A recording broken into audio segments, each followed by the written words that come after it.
Hi, Phil Aston here from Now Spinning Magazine with the April 2022 update. Now Spinning Magazine, where we celebrate music in all its physical forms, whether it's CD or vinyl or whatever else you may have in your music collection. We might even cover tour t-shirts or tour mugs, anything, memories, everything we can think of, because this place, if some of you, I have to be careful how I say this, because some of you are watching on the website, some of you are watching on the Facebook group, some of you are watching on YouTube, or whatever else. It's all the same place. It's an online community, a global neighborhood of music fans, music fanatics, music collectors. And it's a place for you to be amongst like-minded people and discover music that you missed out first time round, discover new music, to find out that the album that you liked and you thought were the only person that did, actually there's a lot of other people that also have it or want it. And it's just magical in how all of this is growing, and it's growing because of you guys, because of your support from around the world. I can't believe how many countries there are that people are sending me messages. It's just absolutely humbling and amazing. It really, really is. This is a lockdown project in a way, that something I'd started a while ago. I didn't really know what to do, and other things that I was doing to try and earn some money started to dry up. I thought, well, maybe I could, I love music, maybe I could just put more effort into this and see what happens. And I just didn't expect it to be bouncing along like it is. It's a labour of love, but I'm able now to spend more time doing this and growing it because of your support. And I'm just overwhelmed and humbled by your help. And that help might be because some of you are patrons, but that help could be because some of you just comment or send me a message to say, that's really good, Phil, do another one of those, or maybe do this next. That all makes such a difference. It really does. So if you're new to Now Spinning, what kind of thing happens here? Well, there's album reviews, there's box set reviews. They're new box sets, they're old box sets, they're things that are out of print that you'd like to know more about. There's classic album reviews, there are special features, there are music business updates, there's all sorts of stuff. And of course there's the podcast, which is still relatively new in my world. And that's where I'm going to start with what's happening in the next few weeks, because I've recently interviewed Peter Goalby. Some of you might be thinking, I know that name. Peter Goalby was the lead vocalist in Uriah Heep in the 80s. He joined in the Bombing album, which was their comeback album. And I spent an hour talking to him. I'm just editing that now, and he talks about his time in Uriah Heep, and he talks about his time in Trapeze, and this album that has lain unreleased for nearly 30 years. And this is an AOR melodic rock masterpiece. It is absolutely stunning, but I'm going to talk about that later, and that's coming up. Also in the podcast, I've done an interview with Joe Giesing's done an interview actually, and I just did the introduction where we talked to Rodney Matthews, the artist behind the artwork for bands like Nazareth and Magnum. Still on the podcast, this is really cool. I mean, Peter Goalby was really cool, Rodney Matthews was really cool, but this is really cool. Is the band called Lifesigns. They're a UK-based prog band who I really like. I'm going to do a feature on their albums. This is UK pastoral prog, song-driven, not wiggly prog. Not that there's anything really wrong with that, but this is really beautiful music. And John Young, the keyboard player and leader of the band, I'm going to be talking to him as well, but I will be doing a separate feature on the albums, so you know what to expect and if you want to dive into them.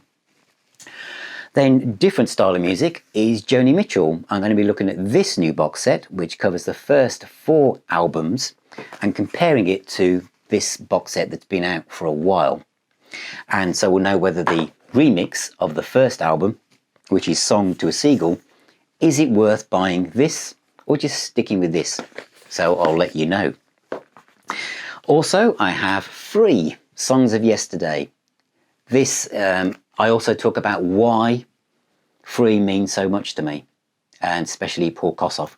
So it's an overview of the box set where you'll be able to see inside it, what I think of it, but also about the band themselves.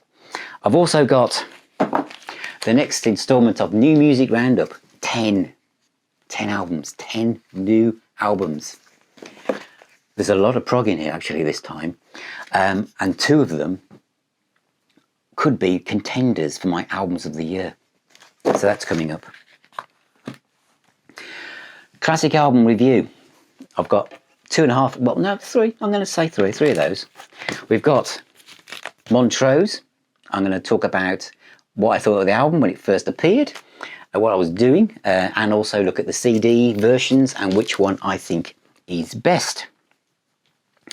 Then, changing subject again, we've got Harry Chapin box set of all his albums, and this is from Cherry Red Records, so I'm going to go through that as well.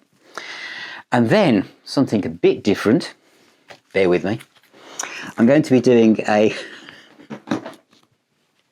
review of Spin Care for cleaning your records. So I'm going to test this on a really dusty album. I think it's probably going to be a Derringer album I've just picked up from a record fair, and showing you what difference that makes. And if that isn't exciting enough, I'm also going to be demonstrating the Zerostat 3 anti-static gun, which also allegedly makes your albums sound absolutely unbelievable. So we'll find out. But there's more. There is indeed another classic album review, and this time it's Burn by Deep Purple. It's going to be doing more Deep Purple, haven't I really? I'm going to cover the album, the tour program, the tour badge, and I'll go right up, I think, up to Live in London, because I was there. It's the first band I ever saw in my life. So I'll talk about that, what I think, go through the tracks, and also, of course, which version do I think is best. The other new one, I think I might have mentioned this before, but I haven't got around to doing it. It was Every Home Should Have One. I think Kerrang had a feature in the early 80s called For Connoisseurs Only. And this is like albums that were kind of cult albums, but they were still classics. This is one of my favourites. But I know a lot of people go, who? Mother's Finest, Iron Age. So I'm going to cover that, how I discovered it, what version to get, and why I feel it is so special. And then finally, for this month, or the next few weeks, is going to be my review of Ghost, going through all of the 7 albums I own, ranking them, and ending up with the review of the latest album as well. So that's Ghost. Fantastic. More recent band. Are they really the new Blue Oyster Cult? We shall find out. So that's everything I've got planned. Of course, as you know, with me and this, other things might suddenly appear that I haven't mentioned because I suddenly play something, or I trip over something online, or I hear something and I go off and buy something, and I just want to share it with you. So thank you very much, everybody, for everything you do for spreading the word about this channel and about me and Now Spinning Magazine. It means everything to me, as I've already said, but please stay safe. Keep spinning those records, immerse yourself in music, try and stay away from the news if you can. We're all here for each other. And just take care, please, and I shall see you on my next video.